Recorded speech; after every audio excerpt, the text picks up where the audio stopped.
बोलो राम राम राम, बोलो राम राम राम, बोलो राम राम राम, बोलो राम राम राम, बोलो राम राम राम। जब जब मेरे जीवन में तूफान आता है, जब जब मेरे जीवन में तूफान आता है, बस यही राम का यही राम का नाम हमारे काम आता है, यही राम का नाम हमारे काम आता है। कि बोलो राम राम राम, बोलो राम राम राम, बोलो राम राम राम, बोलो राम राम राम। यही काम दिल्ली के गाया, चल कर राम कुटी पर आया, यही राम दिल्ली में गाया, चलकर राम कुटी पर आया। यही काम दिल्ली के गाया, चल कर राम कुटी पर आया। यही राम दिल्ली में गाया, चलकर राम कुटी पर आया। आवते खुदी झीर घुराई, झूठा मेर दिल्ली का आया। आवती खरी मेर गुराई, झूठा मेर दिल्ली का आया। पापी से भी पापी को ये पार लगाता है, पापी से भी पापी को ये पार लगाता है। बस यही राम का राम का यही राम का नाम हमारे नाम आता है। बस यही राम का नाम हमारे काम आता है। कि बोलो राम राम राम, बोलो राम राम राम, बोलो राम राम राम, बोलो राम राम राम। देखो यही नाम भिलनी ने गाया और चलकर राम कुटी पर आया। बड़े बड़े संतों ने आश्रम सजा लिए, जैसे कि स्कूलों में यूं ही गंदगी पड़ी रहती है, और जब पता लगता है कि आज कोई बड़ा अधिकारी आने वाला है, कोई डीसी आने वाला है, कोई सीओ आने वाला है, तो क्या करते हैं कि महाराज स्कूलों की बढ़िया से सफाई करवा देते हैं, बढ़िया चकाचक कर देते हैं। जैसे बड़े बड़े जीटी रोडों पर होटल जो होते हैं, उसमें बहुत सारी डेकोरेशन बाहर बिल्कुल चमका देते हैं कि दूसरा चमक देख करके ये अंदर घुस जाए, भले ही आगे कड़ी में ढंग से नमक ना हो, बाहर का डेकोरेशन बढ़िया कर देते हैं। उसी तरीके से पता लगा कि प्रभु श्री राम इस मार्ग से आ जा रहे हैं वनवास के अंतराल में, तो जितने भी संत महापुरुष थे सबने खूब बढ़िया चकाचक महाराज खूब आश्रमों की सफाई करवा दी, खूब बढ़िया व्यवस्था कर दी। परंतु महाराज राम जी पूछ पूछ के जा रहे हैं। इसको पूछ के जा रहे हैं, राम जी पूछ के जा रहे, भाई भिलनी का घर ये है, ये कुटेवल नहीं महाराज, आओ महाराज चिंता मत करो, बहुत बढ़िया सब व्यवस्था है। बोले कोई बात नहीं, आऊंगा, तुम्हारा मान रखूंगा, पर पहले जिस काम के लिए आया पहले वहां जाऊंगा। किसके पास जाऊंगा? भिलनी के पास। अब कोई कहे कि भगवान अगर सौंदर्य से प्रेम करते हैं तो जिसके ना मुंह में दांत है, ना पेट में ढंग से काम कर रही आंत है, और इतनी बूढ़ी हो गई कि ना घर में सुहाग है, ऐसी स्थिति में भी सफेद जर्जर बाल है महाराज, बिखरे हुए हैं, न चुनरी का होश न कुछ होश, लेकिन नित्य प्रति झाड़ू निकालती, समय बड़बड़ाती नहीं, और बड़बड़ाती है तो एक ही बात कहती है, भिलनी करे रास्ता साफ, आज मेरे राम आएंगे, ये भाव लेकर। और करती करती करती करती करती करती आज भगवान को पता लगा कोई तेरा भक्त है, तेरा इंतजार कर रहा है। प्रभु पूछ पूछ के जा रहे हैं। भगवान अगर सौंदर्य से प्रेम करते, भगवान अगर सौंदर्य से प्रेम करते तो शूर्पणखा इतनी सुंदर थी, इतनी सुंदर थी, इतनी सुंदरी बन करके आई, और आकर के महाराज राम जी से कहा, हम आपसे यूं तो मेरे समान कोई पुरुष माई का लाल पैदा ही नहीं हुआ जो मुझसे विवाह कर सके, फिर भी चलो राम तुम पर कृपा करती हूँ। कौन कह रही है बात? शूर्पणखा। शूर्पणखा कहती है यूं तो मेरे जैसा पुरुष, मेरे बराबर का पुरुष, मेरे लेवल का तो पैदा ही नहीं हुआ। हुआ, फिर भी राम तुझ पर कृपा करते। राम जी जिनको देखना पसंद नहीं करते, राम जी ने माता सीता को देख करके कहा, ए कुल भेदनी, ए नगपुसला, तू मेरी नजरों से दूर हो जा। माता सीता बोली, मैंने क्या कर दिया, मैं तुम्हें नहीं कह रहा, जिसको कह रहा हूं तो समझ गई। इतनी सुंदरी बनकर के आई और राम जी ने पलक झपक करके एक बार देखा भी नहीं उधर, और इधर भिलनी को जब देखा तो ऐसी बूढ़ी जर्जर महाराज हिल रही है, फिर भी कहा, ए सुंदरी, क्या बात, कितना सुंदर शब्द है, ए मृग नैनी, मृग नैनो, अरे आंखें तो फूटी पड़ी है, फिर भी कह रही है, ए मृग नैनी कहाँ है, देख बाहर तेरा प्रेमी, तेरा राम, तेरा वर खड़ा है। राम जी बोले और महाराज भिलनी देख करके गदगद हो गए। जो लोग कहते हैं राम का बहिष्कार करते हैं, हनुमान जी का बहिष्कार करते हैं, भगवान की मूर्तियों पर महाराज लघु शंका करते हैं, राम का द्रोह करते हैं, वो हमसे परहेज करते हैं, वो हमें मानते नहीं, परहेज राम के बनाए हुए बंदे करते हैं, राम ने नहीं किया। राम ने किया क्या परहेज? राम अगर परहेज करते तो भिलनी इतनी छोटी बिरादरी से थी, फिर भी राम जी क्या किया, झूठे बेर खाए। क्या खाए? यहाँ पे कहते काजू बादाम खाए थे ना, काजू बादाम तो बहुत महंगे होते हैं ना। अरे क्या खाए? बोले बेर खाए। बोले खानी बैठा तो बेर ही खा गया, खानी बैठा तो कोई ढंगी चीज होती तो झूठ खाता नहीं, सोना लगता। बोले बेर ही चाट गए भगवान। क्यों चाट गए? क्योंकि भगवान मात्र भाव देखते हैं, सौंदर्य देखते तो सुपर्णखा बहुत सुंदरी बन करके आई थी, जो सुंदरी बन के आई उसको तो कहते हैं कुल भेदनी, कुल नासनी, मेरी नजरों से दूर हो जा। और जो वास्तव में सुंदर ऊपरी शरीर से नहीं है तो महाराज उसको कह रहे हैं, ए सुंदरी, ए मृग नैनी, तू कहाँ है, जल्दी बाहर आ, देख दरबार पर तेरा राम खड़ा है। और फिर भी लोग राम जी के बारे में कहते हैं इनका द्रोह करो, इनका ये करो, वो करो। रे भैया पढ़ तो लो, पढ़ तो लो। भगवान ने तो द्वेष नहीं किया, बल्कि रामचरितमानस में तो यहाँ तक लिखा है, जाते पाते पूछे नहीं कोई, हरि को भजे सो हरि को होई। सभी गायक ताली बजाए करो साथ में। हो जाते पाते पूछे नहीं कोई, जाते पाते पूछे नहीं कोई, हरि को भजे सो हरि को होई, हरि को भजे सो हरि को होई। राम राम राम राम राम। यहाँ पर बताओ ये बात कह रहे हैं रामायण। अब किसको माने, किसकी न माने, क्या करें क्या न करें, उसमें भी भेद स्पष्टीकरण कर दिया। भिलनी ने क्या किया कि भिलनी आज जैसे ही ऊपर महल पर खड़ी थी, भिलों की राजा की बेटी, सुनो भाव से, भाव की प्रश्न है, भाव का प्रश्न है। ऊपर बैठी महलों से यूं नजर घुमा रही, पीछे देखा आज बहुत बड़ा एक बाड़े में महाराज जीव जंतुओं को इकट्ठा कर रखा।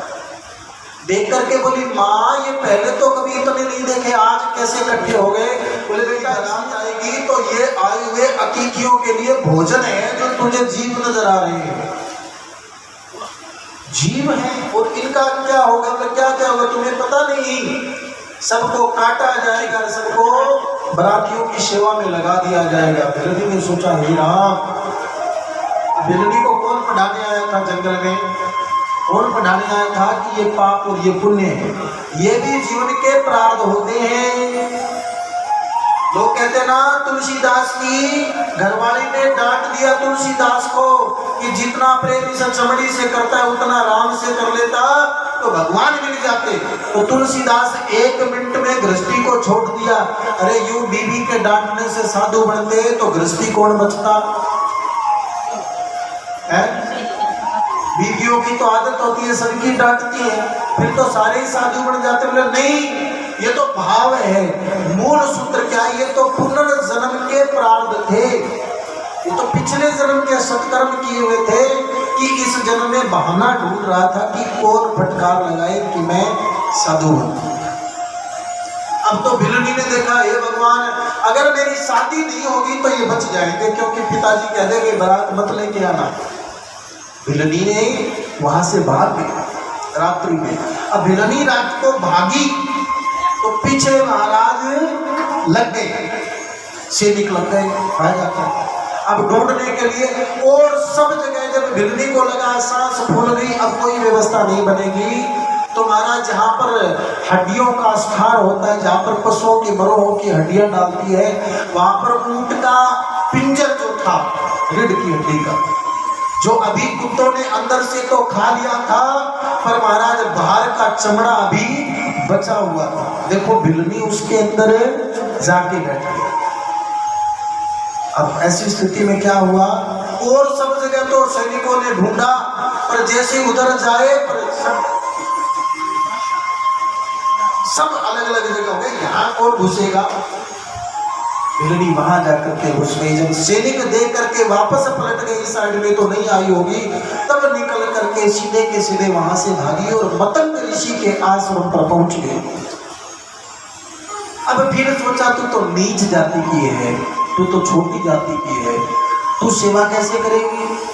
साधुओं ने देख लिया तो तुझे यहाँ और सजा मिलेगी, एक तो पार्टी वो पीछे पड़ी, दूसरी पार्टी ये हो जाएगी, दो पार्टियां पीछे हो जाएगी। क्या करे, एक काम करती हूँ, क्या करती हूँ, रात को सेवा करना है। जिनका भाव होता है ना सेवा का, वो सुनो ऐसे सेवा करते हैं, वैसे सेवा करते हैं। कुछ लोगों को सेवा करने का मतलब नहीं होता मैं तो बेटा सेवा करने जाओ, मान तो चाह कोई कुछ है तो चाह पी जाओ, सेवा कर जाओ, समझ रहे हो ना।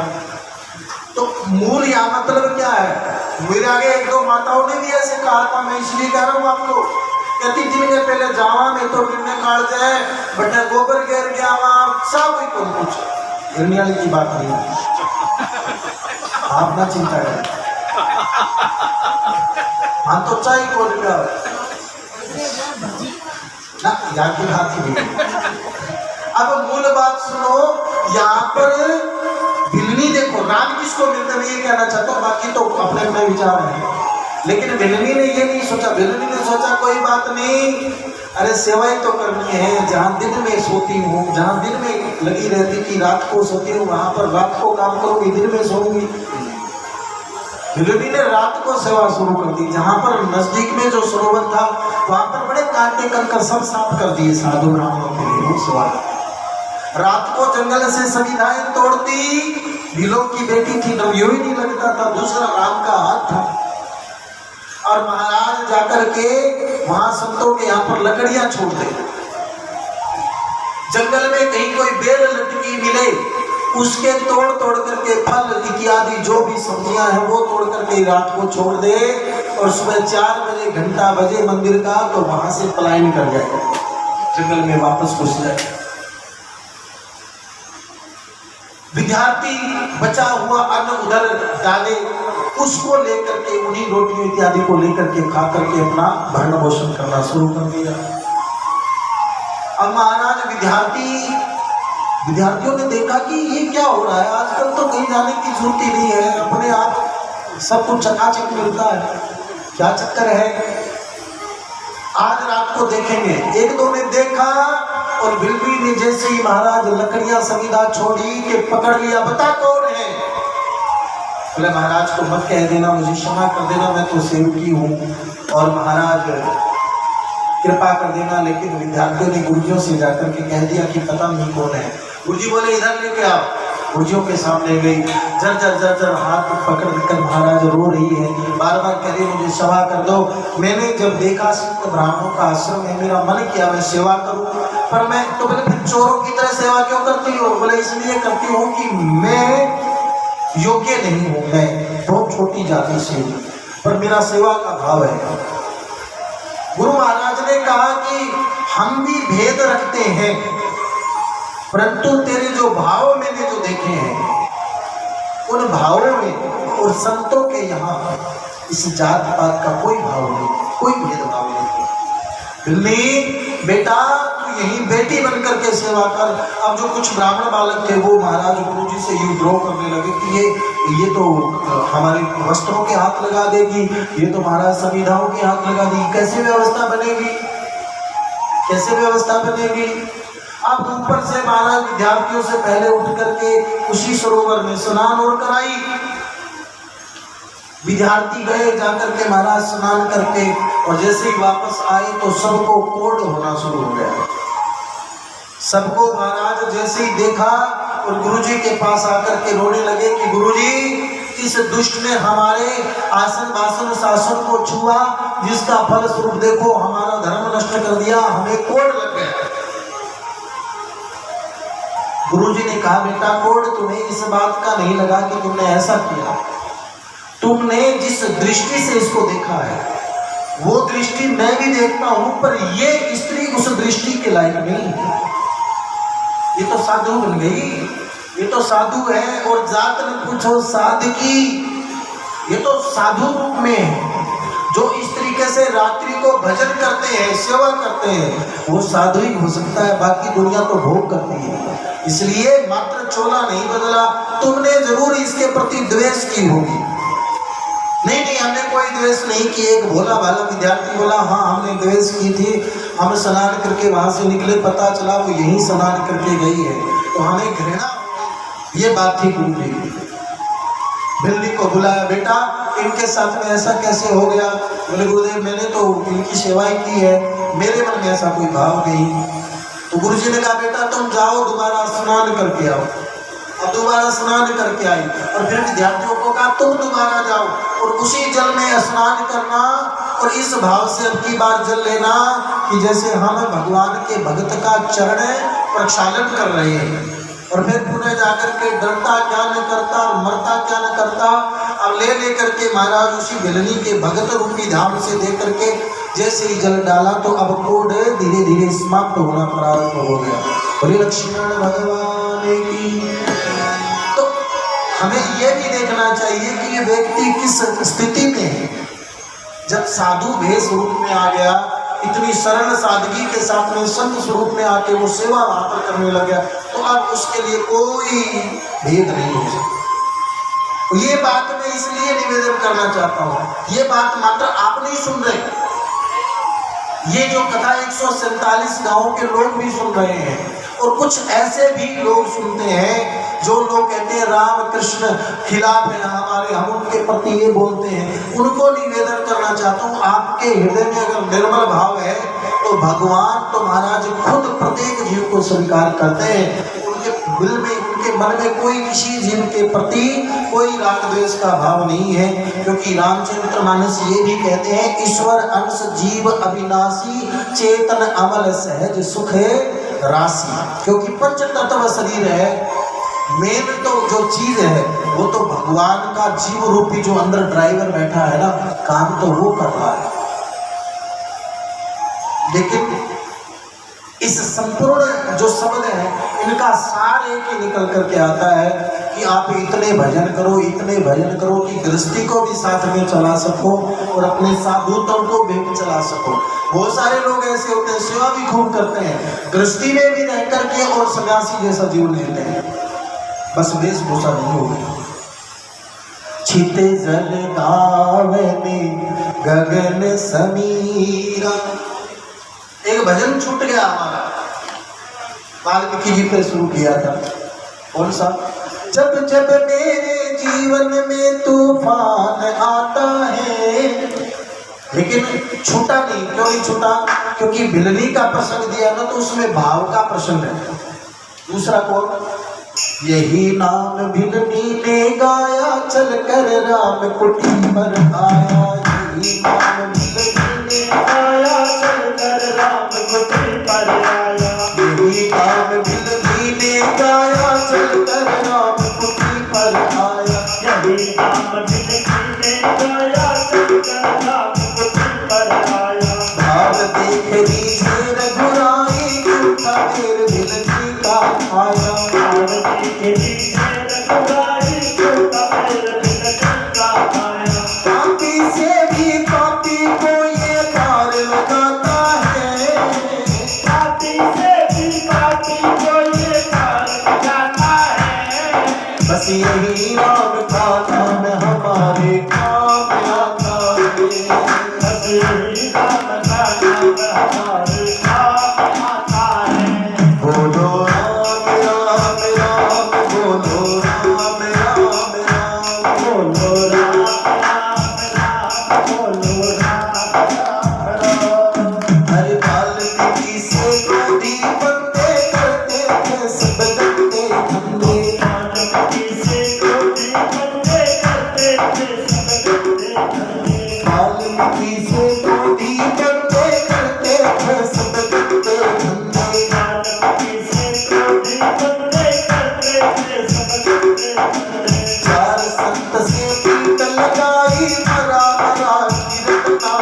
सब गंदे धंधे, चार संत से प्रीत लगाई, मरा मरा की रटना पाई। अब बोले राम राम बोल, राम राम राम, लेकिन बोले कैसे? जिस जीव के जीवन में जितने ज्यादा पाप होंगे उस जीव के मुख से, चाहे वो सत्संग में बैठ ले चाहे वो ट्रेन में बैठ ले, उसके मुख से राम नाम निकल ही नहीं सकता। क्योंकि एक बहुत विशेष बात है, नाम हर कोई जीव नहीं ले सकता। मैंने नोट किया, हर व्यक्ति जीव ले ही नहीं सकता नाम भगवान का। उनको 20 बार 50 बार 100 बार सत्संग सुने, फिर भी कहे भाई तू भी राम राम राम राम राम राम किया कर, तो क्या ये करा आवे ही क्यों, या मैं तो भूल जाऊं और सारों सांसों याद रहे, बस कोई नाम याद हो। ये चीज जो ये याद नहीं रहता, बताओ। तब वाल्मीकि भी कह रहा मैंने इतने पाप किए महाराज, जो तुम बोल रहे हो ये मेरे से तो ना निकले। तो बोले तेरे से क्या निकला? बोले जंगल में रहता हूँ और तो हिम्मत नहीं होती मेरे सामने कुछ बोलने की, पर ज्यादा मैं एक ही नाम सुनता हूँ। क्या? बोले जैसे ही कोई आता है और अगर वो महाराज मैं उससे कहता हूँ और वो जान छुटा करके भागने की कोशिश करता है और जब मैं पीछे भागता हूँ तो महाराज मरने के डर से एक ही बात कहता है, अब मरा अब मरा अब मरा अब मरा अब मरा। तो बोले मरा मरा तो बोल देगा? बोले हाँ ये तो बोल लूंगा। तो बोले बस यही पकड़ लो, मरा मरा ही काफी है। बस बात इतनी है, जहाँ एक सांस में एक राम शब्द निकलेगा वहां तुझे 2 सांस लगेगी तब एक राम बनेगा। अब राम राम और मरा मरा, अब पीछे का रा और आगे का मैं जोड़ने से भी राम बन जाता है। इसलिए तुम मरा मरा ही कर ले, क्योंकि जिस जीव के जन्म में जीवन पर्यंत में जितना ज्यादा महाराज पाप और संताप बना होता है उसके मुख से प्रभु नाम निकलता नहीं, किसी के बस की बात नहीं। तो भगवान का भजन करो तो महाराज ठीक है, कोशिश भी करते हैं फिर भी निकलता नहीं, क्योंकि इतनी ज्यादा राम जी से दुश्मनी कर ली कि महाराज निकले ही ना, निकलता नहीं कुछ जीवों से। हाँ, और ऐसे जीवों से भी नहीं निकलता जिन जीवों का अब कोई काम नहीं है, कोई काम नहीं। मतलब उनको बच्चों ने कह दिया पिताजी घर रहा करो, थे खेत खात में ना जाओ, थे बढ़िया रोटी खाओ, कमरे में बाहर बैठ जाओ, ओको भर लो, राम राम बैठा करो। पर बेटी को बाप सारा काम कर ली पर राम राम पर भूल कर, समझ रहे हो? और सारा काम कर ले सी वो एक नाम को कोई मेरे पर को रामचंद्र पर को अनपढ़ हो अथार पर शास्त्री बता दिए बोलो राम राम कहे भाई बड़ी ठीक है, बढ़िया बहुत बढ़िया। बोलो बोलो। तो हमारे को शास्त्री बोले राम राम करया करो, तो वो आके लाग गयो राम राम राम राम घरे धरती खोदनी, धरती खोदने में करडो खोद दिया में वहाँ करे राम राम वहाँ कस्सी अड़की ढूंढ में कस्सी की कस्सी फूटो फूटो करने लाग गयो तो शिव भगवान पार्वती भगा सबने इतना चले वो राम राम है मेरो नाम दिया तो थारो के फूटो का तो नाम हो गया तो और ही नाम है। तो बोले तो जाके पूछिया और रामचंद्र पटेल दरडे में होता सागा करे फूटो फूटो फूटो। तो पार्वती बोली नहीं तू नाम की बोले है, बोले तेरा कसम हुआ नहीं वो और भाई तो बात है। भले कृष्ण भगवान की ये बोलो राम राम राम बोलो राम राम राम बोलो राम राम राम बोलो राम राम राम बोलो राम राम राम बोलो राम राम राम बोलो राम राम राम बोलो यही नाम हनुमत को आए रात खावा दौड़े आए, यही नाम हनुमत को आए रात खावा दौड़े आए, यही नाम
ऐसे श्रोता हैं दुनिया के कि कोई बुलाए न बुलाए, भाई फलाने के घर पे कथा है पर मैं नहीं जाऊंगा, मुझे बुलाया नहीं। और हनुमान जी महाराज ऐसा नहीं विचार करते। क्यों नहीं विचार करते? क्योंकि जहां राम नाम दिख जाए यूं दौड़ते हैं जैसे लोहे के पास चुंबक और चुंबक के पास लोहा दौड़ता है। देखिए एक बहुत सुंदर भाव देखो, भगवान की कथा से कितना प्रेम है, भगवान के सत्संग से, प्रभु के भजन से हनुमान जी को कितना प्रेम है। प्रसंग में निवेदन कर चुका हूं, पुनर्निवेदन करने कोई भक्त रहे तो वो भी समर्पण कर सके कि जैसे ही प्रभु श्री राम 12,500 वर्ष के अपनी इस यात्रा को विराम करके, कथा कितनी बड़ी महिमा है सुनो। जब प्रभु श्री राम साकेत धाम जाने लगे अपनी लीला को पूर्ण करके, और जैसे ही प्रभु महाराज वहां से चले भगवान, तो भगवान के मन में विचार आया मेरी जन्मभूमि है, कम से कम एक बार पलट करके प्रणाम कर लूं और पूछ लूं कोई मेरा प्रेमी रह ना जाए। भगवान श्री राम ने कहा कि देखो मैं आज साकेत धाम जाना चाहता हूँ और सरयू जी के बीच तक नाव में जाऊंगा, तो जो मेरे संग अंग जाना चाहते हैं वो मेरे संग नाव में आ जाए। इतना नाम लिया, पूरी अयोध्या खाली, कोई नहीं बचा। जैसे ही चलने लगे राम जी को लगा कुछ छूट गया, पलट करके देखा तो हाथ जोड़ करके हनुमान जी खड़े।